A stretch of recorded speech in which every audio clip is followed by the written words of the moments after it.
It is the third and only remaining Toyota out of this massive effort. Has been taken not into the pits but straight into the box. Car put up on jacks and is being very carefully looked at.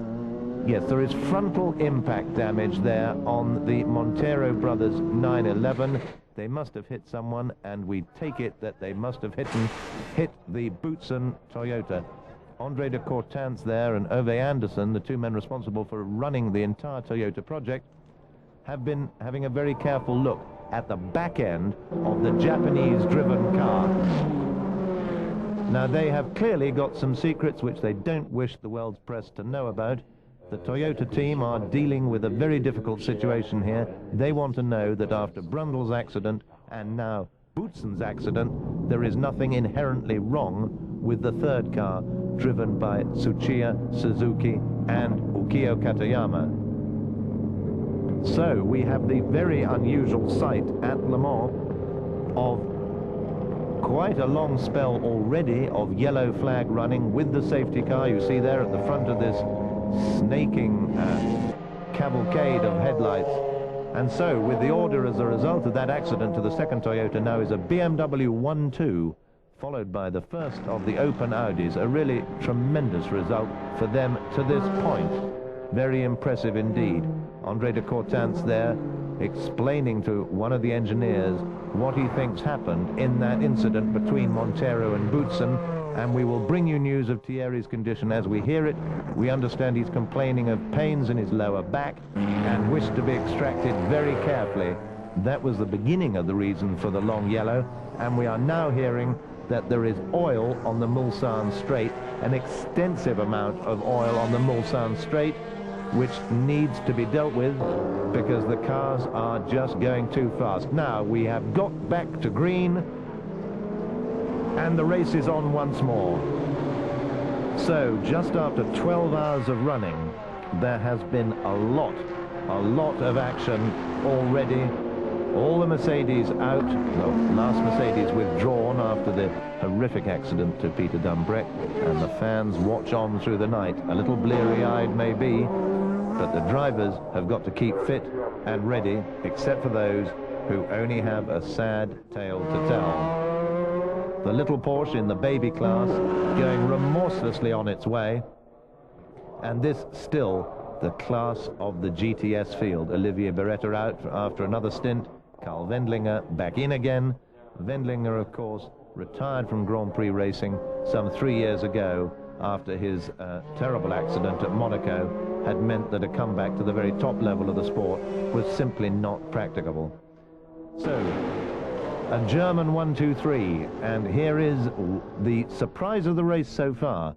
A complete disc change on the Audi. Emanuele Pirro has been driving extremely well, sharing with saloon car star Frank Biela and Didier Taze. The sole remaining Toyota thunders on past the pits up towards the Dunlop Bridge, and it's getting lighter as we move towards a proper dawn here in France. Still time for headlights. The 67th running of the Le Mans 24-hour Grand Prix of Endurance. And as two of the major manufacturers have already discovered, it really is of endurance. Spirits a little low in the Toyota camp now, and spirits even lower in the Nissan camp. These cars have not had the testing. Oops. Oh, the Paynos taking a very aggressive line with the second place car there and actually punting him out of the way. But no harm done, and they both managed to carry safely on. And this is Michele Alboreto. He's just been pulling away from a pit stop. You see, he's still got his visor up, lights off. There's a problem. There's a problem. And he is on the radio saying, come on, boys, what do I do? Well, I'm not sure they're allowed to do that. In fact, I'm reasonably certain they're not allowed to do that. They've come right outside their designated box to push Alboreto back in. But anyway, there's clearly some problem which they think they can fix straight away. It looks problematical. Eric Bernard at the wheel of the dramatic open Paynos. Well, it's not just a minor problem. This is, we are going to change the gearbox on the Audi there. And here the famous Dayglow green helmet of Henri Pescarolo. number 14, running his 33rd Le Mans. Henri Pescarolo has won nearly 50% of all the races ever held at Le Mans, a remarkable record. A winner, of course, in the late 60s and early 70s. Pescarolo still determined to bring on the younger French drivers, such as Patrice Gay, the Formula 3 star, who is sharing that courage with him. Henri himself now 56 years old. The Chrysler Oreca Vipers, just an efficient machine under the guidance of Hugues de Chaunac. This team, and look at those positions in the GTS class. Vipers 1st to 6th. How that must make hearts glad back in the United States. When the Vipers first came, the 8-litre V10 car first came to Le Mans a few years ago, they were treated as something of an eccentric joke. But for Porsche now to have lost all their position in the class that has traditionally been theirs, but there is a preparation problem, because that is a wheel nut coming off the lease plan spot. Oh my goodness me, that is a brand new tyre. You can still see the sticker on the tyre. That means that car has not even worn away the paper sticker on the tyre, just out of the pits. And somebody, hang your head in shame, because there goes the wheel nut. That is a problem. Emmanuel Clerico manages to keep the car at least out of the wall. And that's always no, that's not going to work. He's trying to lift the huge, heavy Viper up all by himself. No, back on the radio. Plug yourself back into the radio and ask the pits what to do next. And that is what should have been the really fastest of the Porsches. And if I was you, I would get out, because that looks like one very hot Porsche. Meanwhile, Clerico, and you could see the amount of gravel and muck that's been thrown up onto the track by everybody's problems, is trying to struggle with that huge Viper all the way back to the pits. Yes, flags being waved in order to warn the faster cars that there is somebody moving very slowly indeed. He might yet make it back to the pits. That's the secret to keep going. So, behind the Toyota in 3rd place, the first of the Joest Audis. Then, fascinatingly, the private Thomas Bashir, Steve Soper driven, and Bill Oberlin as well. Private, that's the black 98 BMW, lying 5th, which is really a very good position, and that is the 2nd place BMW. And Joe Winkelhock, known as Smoking Joe, and we see why he's called Smoking Joe, as the tyres are set light once more.